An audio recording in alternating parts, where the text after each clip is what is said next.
धुळ्यात कृषी विभागाची बोगस बियाणांवर मोठी कारवाई आहे। या कारवाईत 20 लाखांचा मुद्देमाल जप्त करण्यात आलेला आहे। भारतात बंदी असलेल्या बियाणांचे 1200 पाकिटं जप्त करण्यात आलेली आहे।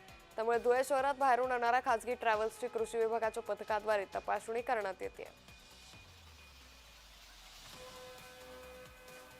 त्यामुळे भारतात बंदी असलेल्या बियाणांचं इकडे विक्री करण्यात येत होती। धुळ्यात कृषी विभागानं बोगस बियाणांवर ही मोठी कारवाई केलेली आहे।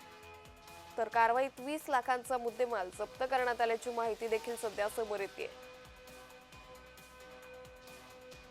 आणि बियाण्याची गुणवत्ता तपासणे, बोगस येणारे बियाण्यावर छापे टाकणे, नमुने घेणे इत्यादी माझ्या कर्तव्यामध्ये निर्दिष्ट केलेले आहेत। आमच्या सर्व पथकाने रात्रीभरपासून फिरून जिल्ह्यात 3 कारवाया केलेल्या आहेत।